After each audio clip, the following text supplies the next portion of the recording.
आकाशवाणी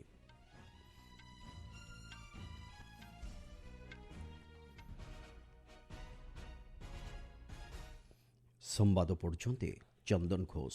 मुख्य संवाद चलित खरीफ ऋतु लगी फस्फरस और पोटास व्यवहृत सार उपरे पुष्टिभित्तिक रिहाती समेत अन्य केतक प्रस्ताव को मिलिला केंद्र कैबिनेटर अनुमोदन। पश्चिम एशियार सांप्रतिक स्थिति सत्वे देशर खनि एवं शक्ति केन्द्र गुड़िकर महजुद रही आवश्यक परिमाणर कोईला। आसाम केरलम और पुडुचेरी विधानसभा निर्वाचन लगी आसंताकाली भोट ग्रहण निमंते प्रस्तुति चूड़ांत पर्यायर एवं आईपीएल क्रिकेट रे आज गुजरात टाइटन्स विपक्ष में टॉस जीति प्रथमे बोलिंग करिवार निष्पत्ति नेला दिल्ली कैपिटल्स। प्रधानमंत्री नरेंद्र मोदी अध्यक्षतार आज केंद्र कैबिनेट बैठक अनुष्ठित हो जाइछि।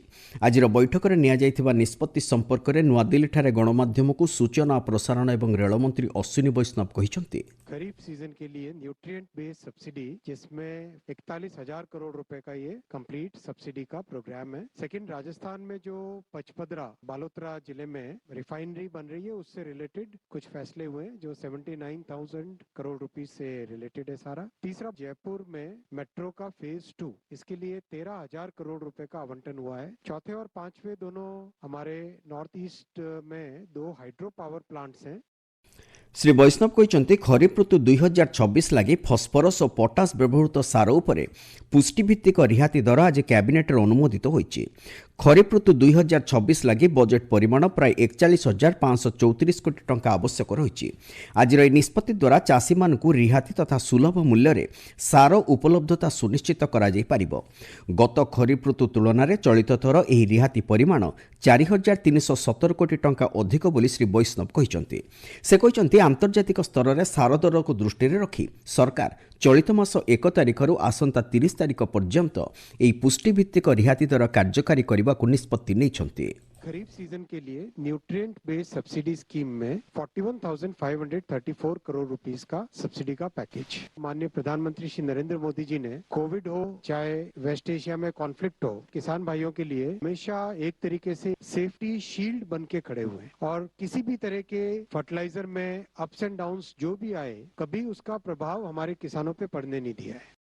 कैबिनेट में नियाଯାଇଥିବା अन्य केतक निष्पत्ति उपरे सूचना दे केंद्र रेल मंत्री कहिसंति राजस्थान रो जयपुर मेट्रोर द्वितीय पर्याय प्रकल्प को आज कैबिनेट मंजूरी प्रदान करिसंति। ए प्रहलादपुर रु टोडी मोड को 41 किलोमीटर दीर्घ मेट्रो रेलपथ रे 36 टी स्टेशन रहिबो एवं एथिलागी 13,000 कोटी रु ऊर्ध्व टंका खर्च कराजिबो।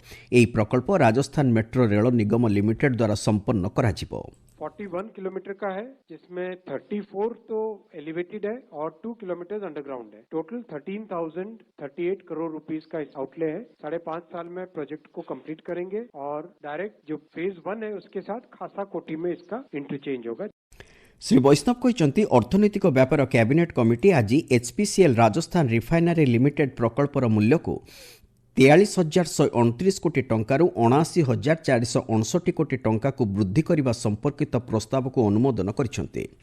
आज कैबिनेट बैठक में अरुणाचल प्रदेश रे कमला जलविद्युत प्रकल्प निर्माण लगी 26,000 कोटी ऊर्ध्व टंका व्यय संपर्कित अन्य एक प्रस्ताव मध्य पारित होइछि बोली श्री वैष्णव कहते। पश्चिम एशिया रे देखा देइथिबा द्वंद्व स्थिति सत्वे देशर खनि एवं शक्ति केन्द्र गुड़िकर आवश्यक परिमाणर कोईला महजुद रही बोली सरकार कहते। आज नुआदिल्ली ठारे अनुष्ठित पश्चिम एशियार सांप्रतिक स्थिति संपर्कित आंत मंत्रालय सांबादिक सम्मेलन में कोईला मंत्रालय जुग्म सचिव संजीव कुमार काशी यही सूचना देइछन्ति। से कहते देश में कोईला मूल्य में कौन वृद्धि घटी नहीं। पश्चिम एशियार सृष्ट स्थिति को दृष्टि रखी कोईला क्षेत्र में सरकार को समयोचित पदक्षेप जोगु यह संभव हो पारिछि बोली श्री काशी कहते। एही सांबादिक सम्मेलन में पेट्रोलियम एवं प्राकृतिक बाष्प मंत्रालयर जुग्म सचिव सुजाता शर्मा कहते देशव्यापी एलपीजी पेट्रोल और डीजेल प्रचुर मात्रा रे उपलब्ध रही एवं यार जोगाण प्रक्रिया मध्य स्वाभाविक भाव कार्य करुछि। घरोई उपभोक्ता चाहिदा को प्राथमिकता दे जेभली प्रत्येक परिवार वर्ग को 100% एलपीजी जोगाई दिया जाई परिबो से दिगरे सरकार पदक्षेप नेबा सहित वाणिज्यिक एलपीजी जोगाण प्रक्रिया मध्य नियमित कार्य करुछि बोली से कहते। घरेलू एलपीजी की सप्लाई नॉर्मल है सभी डिस्ट्रीब्यूटर्स के पास पर्याप्त स्टॉक अवेलेबल है, कहीं कोई ड्राई आउट रिपोर्टेड नहीं है। लगभग 95% बुकिंग ऑनलाइन हो रही है और लगभग 91% रिफिल की डिलीवरी डीएसी कोड के साथ हो रही है और ये 91% जो फिगर है वो ये इंश्योर करता है कि डाइवर्जन न हो। आपण माने संवाद शुणुचंती आकाशवाणीरो। ଯୁକ୍ତରାଷ୍ଟ୍ର ଆମେରିକା ଏବଂ ଇରାନ ମଧ୍ୟରେ ଯୁଦ୍ଧବିରତିକୁ ଭାରତ ସ୍ୱାଗତ କରିଛି। ଏ ସମ୍ପର୍କରେ ବୈଦେଶିକ ବ୍ୟାପାର ମନ୍ତ୍ରଣାଳୟ ପକ୍ଷରୁ ଜାରି କରାଯାଇଥିବା ଏକ ବିବୃତ୍ତିରେ କୁହାଯାଇଛି, ଏହି ପଦକ୍ଷେପ ପଶ୍ଚିମ ଏସିଆ ଅଞ୍ଚଳରେ ଶାନ୍ତି ପ୍ରତିଷ୍ଠା ଦିଗରେ ସହାୟକ ହେବା ସହିତ ହର୍ମୁଜ୍ ପ୍ରଣାଳୀ ଦେଇ ଜାହାଜ ଚଳାଚଳ ସୁଗମ ହୋଇପାରିବ। ସମ୍ପୃକ୍ତ ଅଞ୍ଚଳରେ ଶାନ୍ତି ପ୍ରତିଷ୍ଠା ଲାଗି ଉତ୍ତେଜନା ହ୍ରାସ, କୂଟନୀତି ଏବଂ କଥାବାର୍ତ୍ତା ଉପରେ ଭାରତ ନିରନ୍ତର ଗୁରୁତ୍ୱ ଆରୋପ କରି ଆସିଛି।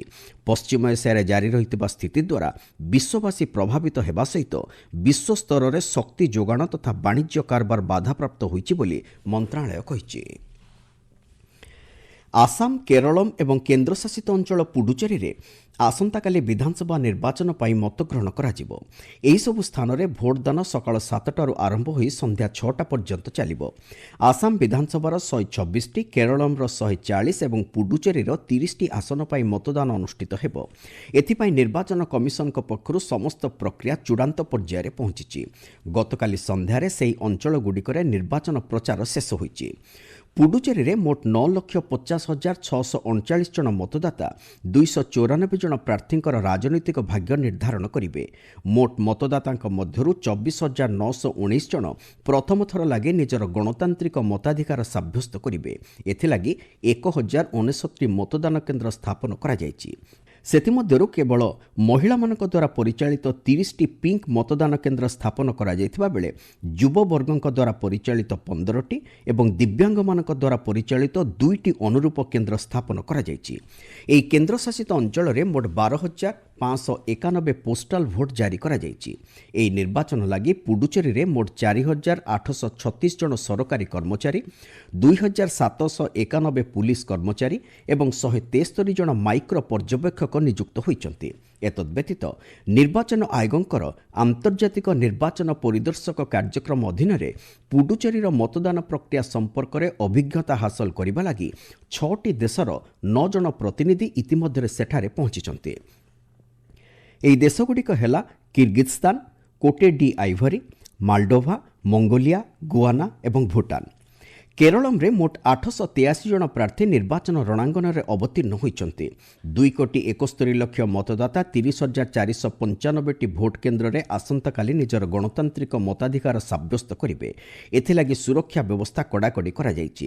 କେରଳମ୍ରେ 160 କମ୍ପାନୀ କେନ୍ଦ୍ରୀୟ ସୁରକ୍ଷା ବାହିନୀଙ୍କ ସମେତ ରାଜ୍ୟ ପୁଲିସର 76,000 କର୍ମଚାରୀ ନିୟୋଜିତ ହୋଇଛନ୍ତି।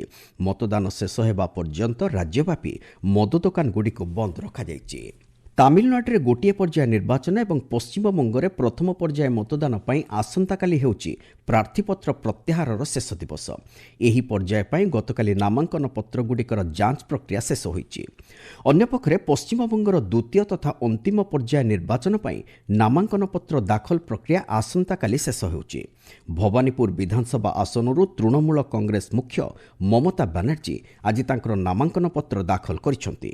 ଗତ ସପ୍ତାହରେ ଏହି ଆସନରୁ ବିଧାନସଭାର ବିରୋଧୀ ଦଳ ନେତା ତଥା ବିଜେପି ପ୍ରାର୍ଥୀ ଶୁଭେନ୍ଦୁ ଅଧିକାରୀ ତାଙ୍କର ନାମାଙ୍କନ ପତ୍ର ଦାଖଲ କରିଥିଲେ।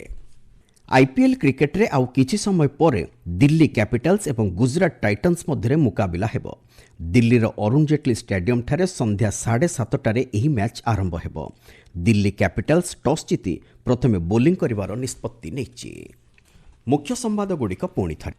ଚଳିତ ଖରିଫ ଋତୁ ଲାଗି ଫସ୍ଫରସ୍ ଓ ପଟାସ୍ ବ୍ୟବହୃତ ସାର ଉପରେ ପୁଷ୍ଟିଭିତ୍ତିକ ରିହାତି ସମେତ ଅନ୍ୟ କେତେକ ପ୍ରସ୍ତାବକୁ ମିଳିଲା କେନ୍ଦ୍ର କ୍ୟାବିନେଟ୍ର ଅନୁମୋଦନ।